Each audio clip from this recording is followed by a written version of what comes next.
Hello students, hello guys, আজকে আমরা দশম শ্রেণীর গণিতের কোষে দেখি 6.1 এর কোয়েশ্চেন করব। দ্যাট মিন্স আমাদের চক্রবৃদ্ধি সুদের চ্যাপ্টারটি চলছিল, আর আগের ভিডিওতে আমরা বেসিক কনসেপ্ট এবং কোয়েশ্চেন নাম্বার 5 পর্যন্ত কমপ্লিট করে নিয়েছিলাম। সেটা যদি দেখে না থাকো আই বাটনে ক্লিক করে অথবা এই ভিডিও ডেসক্রিপশন বক্সে লিংক পেয়ে যাবে, সেখান থেকে দেখে নাও। দেখো, আজকে আমরা স্টার্ট করছি কোয়েশ্চেন নাম্বার 6 থেকে। তো কোয়েশ্চেন নাম্বার 6 কি বলছে পড়ি। ছন্দা দেবী বার্ষিক 8% চক্রবৃদ্ধি সুদের হারে কিছু টাকা 2 বছরের জন্য ধার করেন। কত পার্সেন্ট সুদের হার? 8টা কত? 8%। এখানে আমি আর ফর্মুলা গুলো বলছি না, ঠিক আছে, একদম কোয়েশ্চেনে চলে আসছে, কারণ আগের ভিডিওতে সমস্ত ক্লিয়ার হয়ে গেছে। আর বলে দিয়েছে 8%। তো কিছু টাকা, দ্যাট মিনস মূলধন, প্রিন্সিপালটা কত কত টাকা সেটা তোমাকে বলে দেয়নি। কিছু টাকা 2 বছরের জন্য, that means n is equal two 2, কারণ চক্রবৃদ্ধি সুদের ক্ষেত্রে, কম্পাউন্ড ইন্টারেস্টের ক্ষেত্রে আমরা সময়টাকে টি দিয়ে নয় n দিয়ে ডিনোট করতাম। তো n ইজ ইকুয়াল টু 2 কোথায় গেল? 2 বছরের জন্য ধার করে। চক্রবৃদ্ধি সুদ 2496 টাকা হলে সুদটা, দ্যাট মিনস ইন্টারেস্টটা বলছে 2496 টাকা হলে ছন্দা দেবী কত টাকা ধার করেছিলেন নির্ণয় করো। দ্যাট মিনস কত টাকা তিনি ধার নিয়েছিলেন, প্রিন্সিপালটা কত কত টাকা তিনি ধার নিয়েছিলেন, পি চাইছে। কম্পাউন্ড ইন্টারেস্টের ক্ষেত্রে, চক্রবৃদ্ধি সুদের ক্ষেত্রে আমাদের ফর্মুলা কি ছিল? P plus R, that means সুদে আসলে প্রিন্সিপাল প্লাস ইন্টারেস্ট, যেটাকে আমরা বলি সমূল চক্রবৃদ্ধি। সমূল চক্রবৃদ্ধি চক্রবৃদ্ধি কি ফর্মুলা ছিল? p into 1 plus r upon 100 whole to the power n। তাই এই ফর্মুলা, জাস্ট এই ফর্মুলার ভ্যালু গুলো পুট করে দিই আমরা।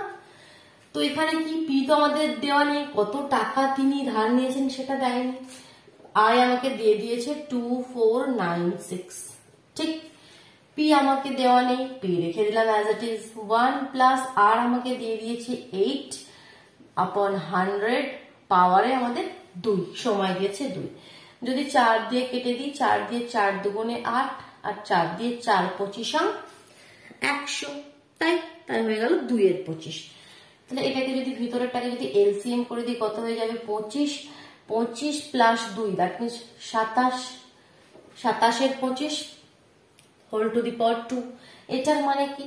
এটার মানে হচ্ছে p ইন্টু 27, 27 গুণিত 27, এটাকে যদি হোল স্কোয়ার মানে কি, জিনিসটাকে আমরা দুবার লিখতে পারি।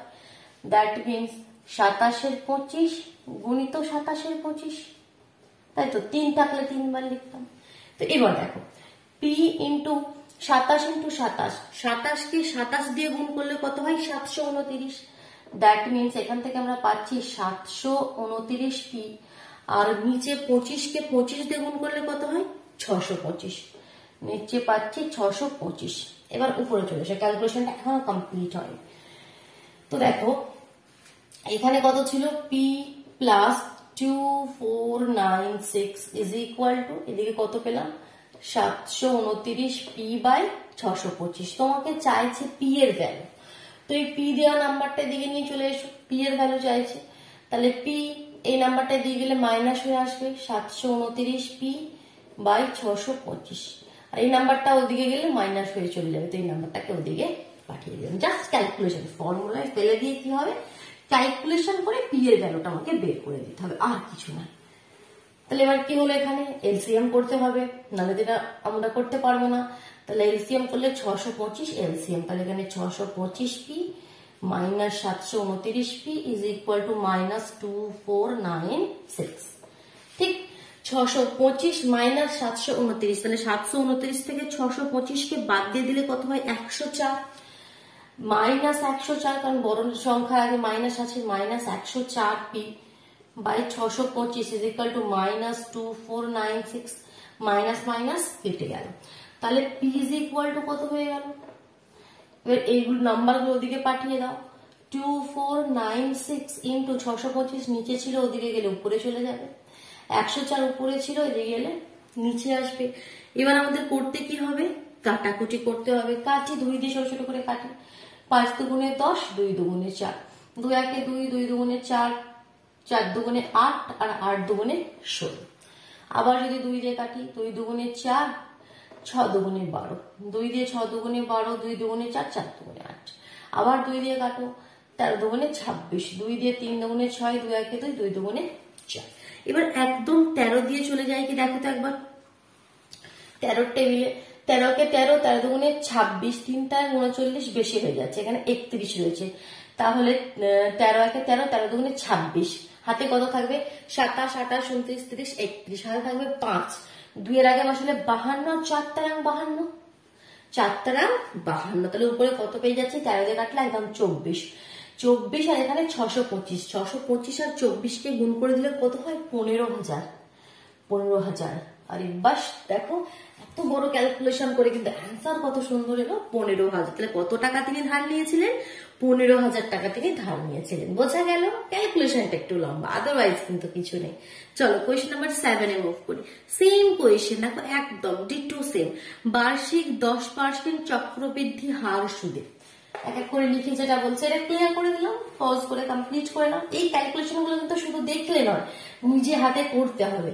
দেখলে দেখবে বুঝে যাবে কি হ্যাঁ এটা হচ্ছে, এবার যখনই এটা করতে যাবে তখনই কিন্তু আর পারবে না, এগুলোকে প্র্যাকটিস করবে নিজে হাতে বারবার।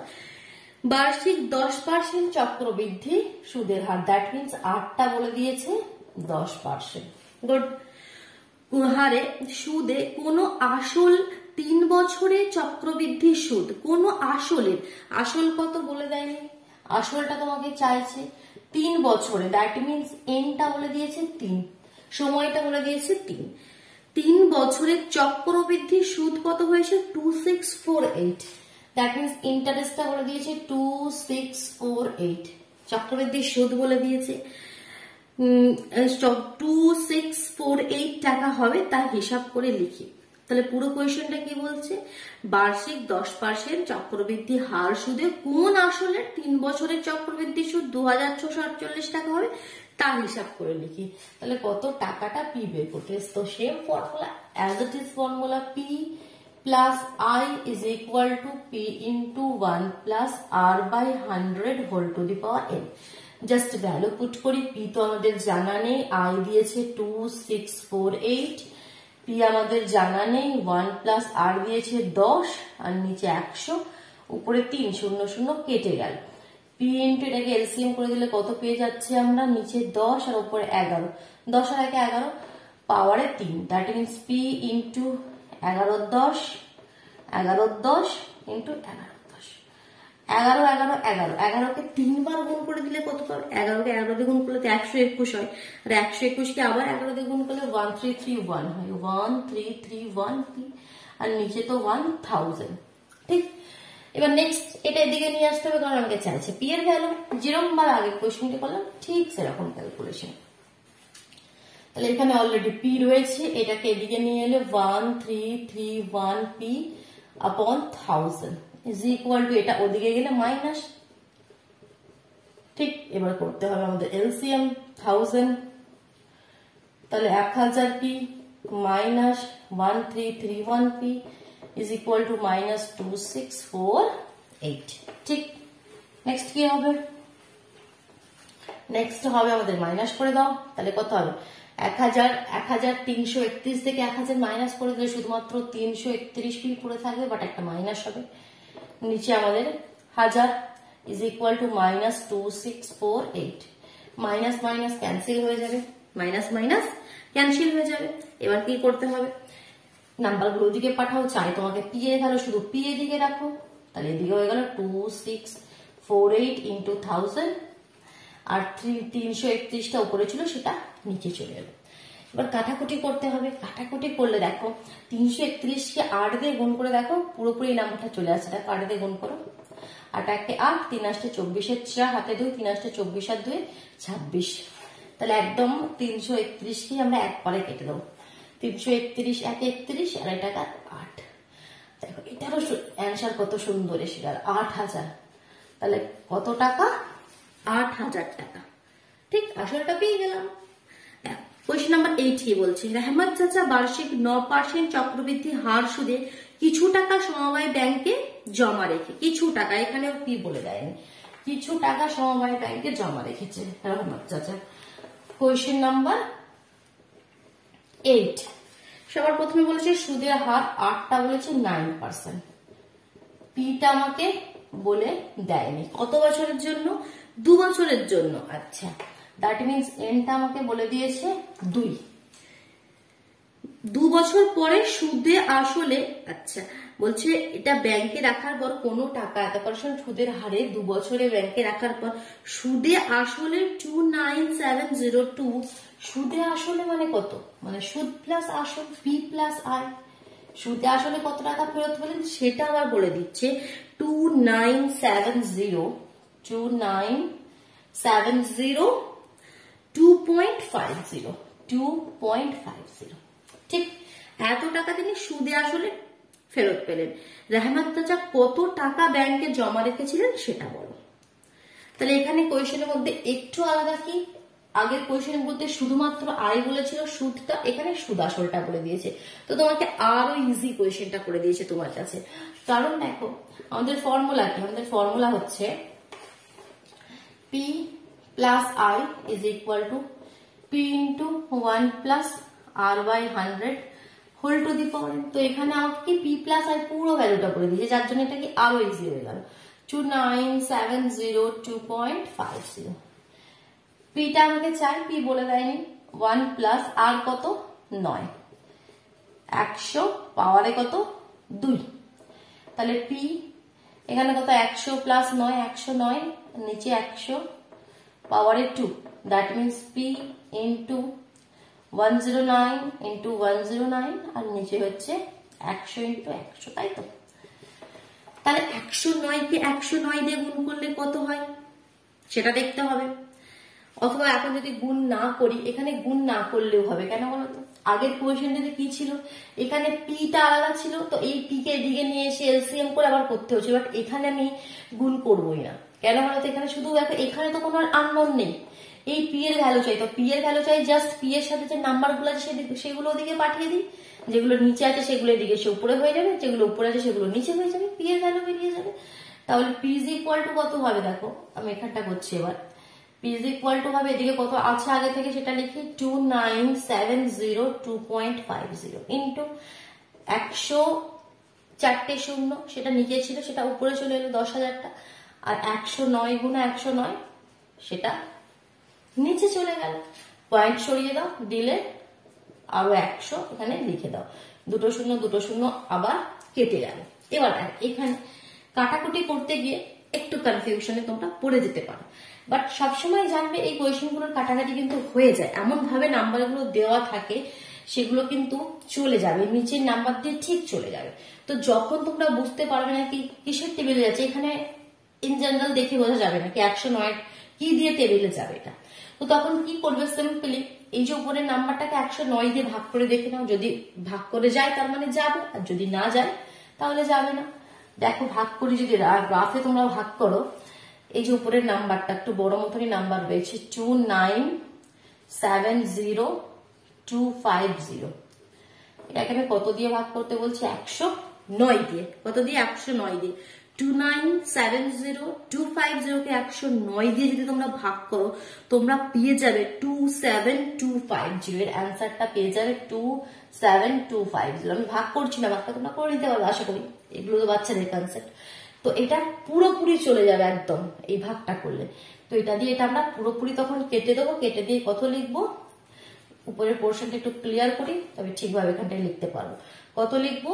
27250। আরেকটি 109 আছে। এবার এই নাম্বারটাকে 109 দিয়ে ভাগ করো। 27250 কে 109 দিয়ে ভাগ করলে এটা আবার পুরোপুরি চলে যাবে, চলে যে হবে 250। অ্যান্সারটা কত পাবে? 250। 250 আর এখানে দুটো শূন্য ছিল, তাহলে কত হয়ে যাবে? 25-এর গায়ে 3টে শূন্য, দ্যাট মিনস 25,000। তাহলে আসলটা পেয়ে গেলাম, বোঝা গেল? ঠিক সেম কোয়েশ্চেন, কোয়েশ্চেন নাম্বার 9। 6-এর দাগের আর 7-এর দাগের কোয়েশ্চেনটা একদম সেম ছিল। সিমিলারলি 8-এর আর 9-এর কোয়েশ্চেনটা আবার সেম দিয়েছে। তো 9-এর কোয়েশ্চেনটা কিন্তু তোমরা নিজেরা করো, আমি বলে দিচ্ছি, একটু হিন্টটা দিয়ে দিচ্ছি, এটা ক্লিয়ার করে দিই। কিন্তু 9-এর কোয়েশ্চেনের ক্যালকুলেশনটা তোমরা পুরোপুরি নিজেরা করো, ঠিক যেমন করলাম 8-এর কোয়েশ্চেনটি সেরকম করে দেখো। কোয়েশ্চেন 9, কোয়েশ্চেন 9 কি বলেছে, বার্ষিক 8% চক্রবৃদ্ধি হার সুদে, দ্যাট মিনস 8টা দিয়ে দিয়েছে 8%। কত টাকায় পি আমাকে দিয়ে দেয়নি, কত টাকা 3 বছরের সমল চক্রবৃদ্ধি, এন আমাকে দিয়ে দিয়েছে। সমল চক্রবৃদ্ধি মানে কি, সুদে আসলে। কত বলেছেন, 31492.80 এত টাকা হবে, হিসাব করে লিখি। তো same P plus I is equal to P into P plus I মানে কত, 31492.80 is equal to p into 1 plus r by 100 whole to the power n। Just থেকে ক্যালকুলেশন করো, করে দেখো অ্যান্সারটা ঠিক কোয়েশ্চেন নাম্বার 8 এর মতনই আবার আসবে 25,000। ক্যালকুলেশনটা তোমরা করো, অসুবিধা হলে অবশ্যই কমেন্ট বক্সে জানাবে, ঠিক আছে? তাহলে আমি নেক্সট ভিডিওতে এটা সলিউশন দিয়ে দেবো, বা ট্রাই করো তোমরা নিজেরা। দেখো কোয়েশ্চেন নাম্বার 10 চলে যাচ্ছে, বার্ষিক 7.5% সুদের হারে। এটা ক্লিয়ার করে দিই কোয়েশ্চেন নাম্বার 9টা। দেখো কোয়েশ্চেন নাম্বার 10 কি বলছে, কত সুদের হার কত বলছে, 7.5, আর ইজ ইকুয়াল টু বলছে 7.5। ঠিক আছে, এত সুদের হারে 12,000 টাকার 2 বছরের চক্রবৃদ্ধি সুদ, 12,000 টাকা, দ্যাট মিনস কি বলে দিয়েছে এখানে, প্রিন্সিপাল বলে দিয়েছে 12,000 টাকা, কত বছরে, সময় বলে দিয়েছে 2 বছরে। চক্রবৃদ্ধি সুদ ও সরল সুদের অন্তর নির্ণয় করি। আচ্ছা, চক্রবৃদ্ধি সুদটা, দ্যাট মিনস আয়টা তোমাকে চাইছে, চক্রবৃদ্ধি সুদটাও চাইছে, আবার সরল সুদটাও চাইছে, যেটা আমরা শিখেছিলাম চ্যাপ্টার 2 তে, সিম্পল ইন্টারেস্ট সরল সুদ, আর কম্পাউন্ড ইন্টারেস্ট চক্রবৃদ্ধি সুদ।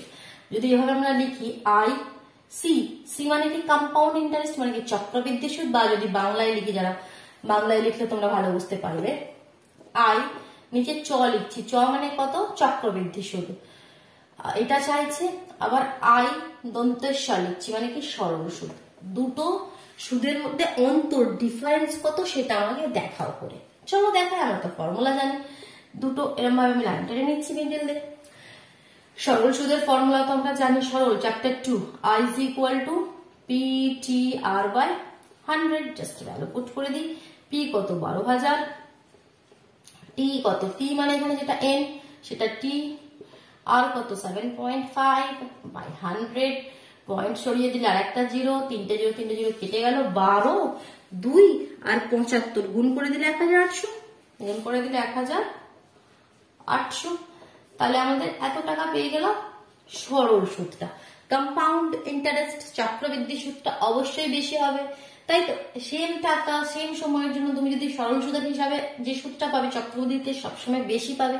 কেন পাবে সেটা আমি বেসিক ভিডিওতে, মানে আগের ভিডিওতে ক্লিয়ার করে দিয়েছিলাম। তো চলো সেটা দেখি কত বেশি পাবে, তারপর ডিফারেন্সটা দেখবো। এই ক্ষেত্রে ফর্মুলা কি, ফর্মুলা হচ্ছে আমাদের P plus I is equal to P into 1 plus R by 100 whole to the power N. তো পি কত বলে দিয়েছে 12,000, আইটাই আমাকে চাই, is equal to 12,000 into 1 plus R কত 7.5 বাই 100 হোল পাওয়ারে কত 3, হোল পাওয়ারে 3 নয় 2 বছরের জন্য হোল পাওয়ারে 2। তো ক্যালকুলেশনটা করলে কত হবে দেখো, এখানে ইজ ইকুয়াল টু, আমি এই পার্টটা লিখছি না, এটা দিকটাই লিখছি, 12,000 ইন্টু 1, এই পার্টটাই দিকটাই সরিয়ে না লিখছি, কেমন, 1 প্লাস পয়েন্ট সরিয়ে দিলে 75 বাই আর একটা শূন্য চলে আসে হোল পাওয়ারে 2, 5 দিয়ে কেটে দাও তো, 5 একে 5, 6, 7, 25, 5 5 25, 5 দিয়ে 5 দুগুণে 10, দুটো শূন্য, 5 দিয়ে 3 5 15, 4 5 20, একটা শূন্য, 3 এর 40 হয়ে গেল। কত হয়ে গেল 3 এর 40। বাকি ক্যালকুলেশনটা, এটা 1,800 টাকা, এটা আমি সাইডে লিখে রাখছি 1,800 টাকা, কারণ এদিকে আমি ক্যালকুলেশনটা করবো। তাহলে কত হলো দেখো, 12,000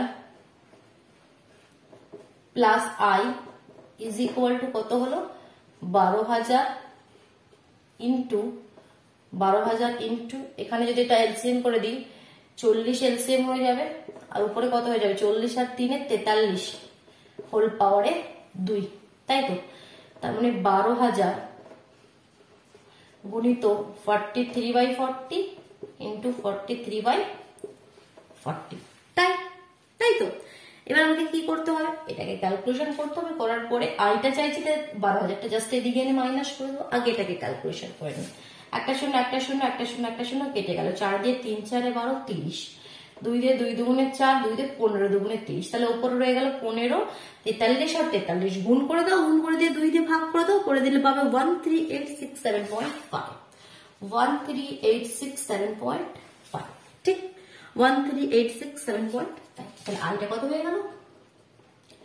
13,867.5 মাইনাস এখানে 12,000, দ্যাট মিনস 13,867.5 মাইনাস এখানে 12,000 ইজ ইকুয়াল টু কত? মাইনাস করে দিলে কত পাবে দেখো, মাইনাস করে দিলে তোমরা পাচ্ছ 1,867, 1867.5। এখানে পেয়েছিলাম 1,800 টাকা সুদ হিসাবে, এখানে 1,867.50 এত টাকা, তাই তো? তাহলে ডিফারেন্সটা কত? চক্রবৃদ্ধি সুদ সবসময় বেশি হবে, ঠিক? তাহলে ডিফারেন্সটা কত দেখো, এই 67 টাকা 50 পয়সা, তাই তো? কারণ এখানে 800 টাকা আর এখানে 867 টাকা 50 পয়সা, দ্যাট মিনস ডিফারেন্সটা তাহলে কত হলো সেটাই তো তোমাকে চেয়েছে।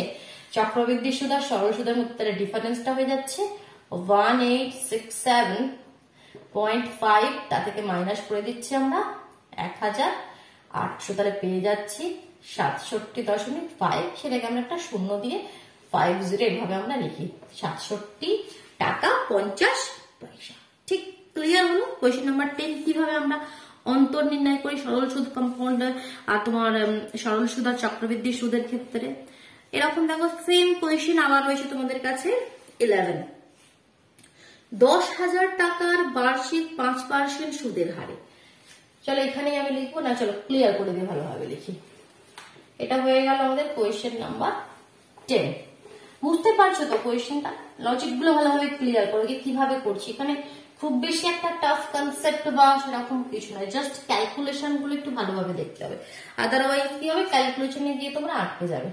কোয়েশ্চেন নাম্বার 11, 10,000 টাকা, দ্যাট মিনস পি বলে দিয়েছে আমাকে 10,000 টাকা, আর কি বলেছে, বার্ষিক 5% সুদের হারে, আর বলে দিয়েছে 5%, 3 বছরের চক্রবৃদ্ধি সুদ, এন বলে দিয়েছে 3 বছরের চক্রবৃদ্ধি সুদ ও সরল সুদের মধ্যে পার্থক্য নির্ণয় করো। ঠিক আছে, তাহলে আমি আইটা আগে বের করি, দু রকম আই বের করি, একটা হচ্ছে তোমাদের চক্রবৃদ্ধি সুদ আর একবার সরল সুদ। তো সরল সুদের ক্ষেত্রে কত হবে, সরল সুদ কত হবে, সরল সুদের ফর্মুলা আমরা জানি, PTR/100, একদম ভ্যালু পুট করে দিচ্ছি, পি 10,000, টি 3, আর 5/100, দুটো শূন্য কেটে গেল, 3 5 15, 15 গায়ে দুটো শূন্য, দ্যাট মিনস 1,500 টাকা। সরল সুদ কত হয়েছে, 1,500 টাকা। চক্রবৃদ্ধি সুদ কত হবে? আচ্ছা, এখানে তো আবার চক্রবৃদ্ধি সুদের ক্ষেত্রে আমাদের ফর্মুলাটা হচ্ছে পি প্লাস আই, মানে সুদ প্লাস আসল, দ্যাট মিনস পি কত 10,000, পি প্লাস আই কত বের করতে হবে আমাকে, ইজ ইকুয়াল টু কি formula, P into that means 10,000 into P into 1 plus R by 100, that means 5/100 whole পাওয়ারে 3, ঠিক, ইজ ইকুয়াল টু কত হচ্ছে তাহলে 10,000 গণিত, এটা একটু কেটে দাও তো, 5 দিয়ে 20 হয়ে গেল, তাহলে এলসিএম করে দিলে 20 আর প্লাস 1, দ্যাট মিনস 21 20, পাওয়ারে 3 আছে মানে কি 3 বার হবে, ঠিক, 21 20, 3টে শূন্য 3টে শূন্য চলে গেল, বাকি কি করতে হবে, এবার কাজ হচ্ছে আমাদের উপরের গুলো 10 21 21 21 গুণ করে 2 দুগুণে 4 4 দুগুণে 8, দ্যাট মিনস 8 দিয়ে ভাগ করতে হবে, আর সেই ভাগ করলে তোমরা অ্যান্সার কত হবে 11576.25, এটা পাবে তোমাদের 1000 10,000 প্লাস আই, তোমাকে চাইছে শুধুমাত্র আই, আই তাহলে কত হয়ে যাবে 1157.6.25 মাইনাস 10,000। তাহলে এটা থেকে 10,000 যদি বাদ দিয়ে দিই আমরা পাবো শুধুমাত্র 1576.25 1576 টাকা 25 পয়সা। আর এখানে ছিল 1500 টাকা ডিফারেন্স টাকা, 1500 টাকা পেয়েছিলাম সরল সুদে সুদ হিসাবে। কম্পাউন্ড ইন্টারেস্টে চক্রবৃদ্ধি সুদে পাচ্ছি 1576 টাকা 25 পয়সা। তাহলে বেশি কত পাচ্ছি 76 টাকা 25 পয়সা, 1576 টাকা 25 পয়সা। তাহলে মাইনাস করে দিলে ডিফারেন্সটা কত হয়ে যাবে, তাহলে 76 টাকা 25 পয়সা। ঠিক বোঝা গেল? চলো আরেকটি কোয়েশ্চেন করবো, কোয়েশ্চেন নাম্বার 12। দেখো নেক্সট কোয়েশ্চেন নাম্বার 12 কি বলছে, বার্ষিক 9% সুদের হারে। That means R is equal to 9%। খুব ভালো কথা। সুদের হারে কি করেছে, কিছু টাকা কত টাকা সেটা আমাকে বলে দেয়নি, কিছু টাকা 2 বছরের জন্য, সময় বলে দিচ্ছে 2 বছর, 2 বছরের জন্য চক্রবৃদ্ধি সুদ ও সরল সুদের অন্তর। এতক্ষণ বার করতে বলছিল চক্রবৃদ্ধি সুদ সরল সুদের মধ্যে অন্তর বের করো, এখানে বলে দিচ্ছে। দ্যাট মিনস চক্রবৃদ্ধি সুদ আই চ মাইনাস সরল সুদ আই দন্তের স, যারা ইংলিশে লিখবে IC minus IS, compound interest minus simple interest is equal to 129 টাকা 60 পয়সা বলে দিয়েছে আমাকে। তাহলে বলছো ওই টাকার পরিমাণ কত, পি কত টাকার ক্ষেত্রে এই দুটো সুদের অন্তর এত টাকা হবে, পিটা প্রিন্সিপালটা চাইছে। তো এখানে চিন্তা করার কিছু নেই, আমরা চক্রবৃদ্ধি সুদ সরল সুদ বের করতে পারি, যেরকম ভাবে ঠিক আগের কোয়েশ্চেন গুলো করলাম করে ফেলি। তো চক্রবৃদ্ধি প্রথমে সরল সুদটা বের করি। সরল সুদের ফর্মুলাটা কি হয় আমাদের, PTR/100। পি কত জানি না, টি কত জানি, আর কত জানি 100। দ্যাট মিনস 9 দুগুণে 18 P/100। কাটাকুটি করবে না, কাটাকুটি করার দরকার নেই, কাটাকুটি করলে করতে পারো, ভুল কিছু নয়, ক্যালকুলেশন টাফ হবে। এই চ্যাপ্টার ক্যালকুলেশনের ট্রিক গুলো জানতে হবে। এখানে নিজে 100 আছে, খুব ভালো একটা রূপে আছে, এটাকে কাটতে যেও না, এরকম ভাবে রেখে দাও। কেন কাটছো না সেগুলো আগে যত কোয়েশ্চেন করবে আবার ক্লিয়ার হবে।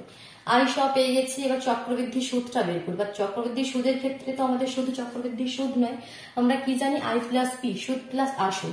P plus I is equal to আমরা কি ফর্মুলা জানি, P into 1 plus R by 100 whole পাওয়ারে n মানে 2। ঠিক, পি ইন্টু এটা ক্যালসিয়াম করে দিলে কত হবে 109/100 পাওয়ারে 2 আছে, মানে দুবার লিখে দিচ্ছি। একটু এখানে একটা স্টেপ আমি কম করলাম, কারণ এতগুলো কোয়েশ্চেন করলাম, আশা করি শিখে গেছো কি ব্যাপারটা হচ্ছে এখানে।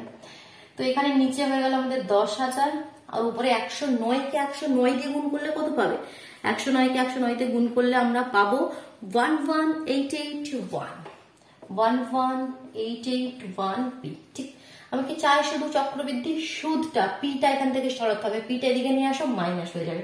দ্যাট মিনস চক্রবৃদ্ধি সুদ কত হয়ে যাবে 11881 পি বাই 10,000 মাইনাস পি। এবার এটাকে যদি এলসিএম করে মাইনাস করে দিই কত হবে, নিচে 10,000, এখানে 11,881 পি মাইনাস 10,000 পি, তাই তো? এটা কত হয়ে যাবে 11,881 থেকে 10,000 বাদ দিয়ে দিলে শুধুমাত্র 881 পেয়ে যাচ্ছি না, 11,881 থেকে 10,000 বাদ দিচ্ছি, তাহলে 1,881 পি পেয়ে যাচ্ছি, বাই নিচে আমাদের পেয়ে যাচ্ছি 10,000। ঠিক, এটা পেয়ে গেলাম চক্রবৃদ্ধি সুদ, আর এটা পেয়ে গেলাম সরল সুদ। আমাকে বলে দিয়েছে এই দুটি সুদের মধ্যে অন্তর 129.60 টাকা। That means this minus this is equal to this, প্রশ্নানুসারে আমরা লিখতে পারি, আর সেখান থেকে এসে যাবে আমাদের পি এর ভ্যালুটা। তাহলে আমরা প্রশ্নানুসারে কি লিখতে পারি, প্রশ্নানুসারে লিখবে 1881 P by 10,000 minus 18p upon 100 is equal to 129.60। এবার দেখো আমি কেন বলছিলাম কি শূন্যগুলো কাটো না, 2 দিয়ে কাটলে আমাদের কেন অসুবিধা হবে, কারণ এখানে দেখো কতটা ইজিলি তোমরা এলসিএমটা করতে পারবে। 10,100, তাহলে এলসিএম কত হয়ে যাবে, যেটা বড় এখানে 10,000 এলসিএম হয়ে গেল। ঠিক, অন্য হলে কি একটু টাফ হতো ফের, আর কিছু নয়। তো এখানে কি হয়ে গেল 1, যেটা যেটা সেম থাকে সেটা তো সেমই লিখে দেবে, এটা লিখে দিলে মাইনাস, এখানে 100 আছে, এখানে 1000 আছে, তাহলে দুটো শূন্য কম আছে, তো সেটা উপরে চলে গেল। তাহলে এখানে 18 ছিল, তাহলে এখানে আরো দুটো শূন্য বসে গেল। তাহলে 1881 থেকে 1800 তোমাকে বাদ দিতে হবে। এখানে 129.6 ছিল, 1881 থেকে 1800 বাদ দিয়ে দিলে কত পড়ে থাকে, শুধুমাত্র 81। তাহলে এখান থেকে পেয়ে গেলাম 81p by 10,000 is equal to 129.60। চলো এবার ফাইনাল আর দুটো লাইন ক্যালকুলেশন বাকি আছে, করে নি। তাহলে পি আমাকে চাইছে, তাহলে বাকি সমস্ত জিনিস ওদিকে পাঠিয়ে দাও। উপরে রয়েছে 129.60, নিচে থেকে 10,000 চলে গেল, উপরে 81, সেটা নিচে চলে এলো, পয়েন্ট সরিয়ে দিয়ে আরো 100 লিখে দিলাম, দুটো শূন্য কেটে গেল। এটাকে এটা দিয়ে 3 দিয়ে কাটো, 3 দুগুণে 6, 27, 21, 3 7 21, ঠিক। 3 দিয়ে 3 4 12, 3 3 9, 3 দুগুণে 6, একটা শূন্য, আবার 3 দিয়ে যাবে, 3 9 27, 3 1 3, 3 4 12, 3 4 12, শূন্য, 9 দিয়ে যাচ্ছে, দেখো 9 দিয়ে 9 1 9, 10 11 12 13 14, 5 54, 6 9 54, 160, আর এখানে দুটি শূন্য আছে, তাহলে 160 এর পাশে আরো দুটো শূন্য বসিয়ে দিলে 16,000 টাকা। তাহলে প্রিন্সিপালটা কত হয়ে গেল, 16,000 টাকা। বোঝা গেল, ক্লিয়ার হলো? অবশ্যই ভিডিওটিকে লাইক করে দিও, নিজের বন্ধুদের মধ্যে শেয়ার করে দিও, আর যদি চ্যানেলে নতুন হয়ে থাকো চ্যানেলটিকে সাবস্ক্রাইব করে বেল আইকনটি প্রেস করে নিও, কেমন? তবে তোমরা ঠিক সময় মতো নোটিফিকেশন গুলো পেয়ে যাবে। চলো তাহলে আজকের মতন টাটা, কালকে আমরা স্টার্ট করবো কোয়েশ্চেন নাম্বার 13 থেকে। ওকে।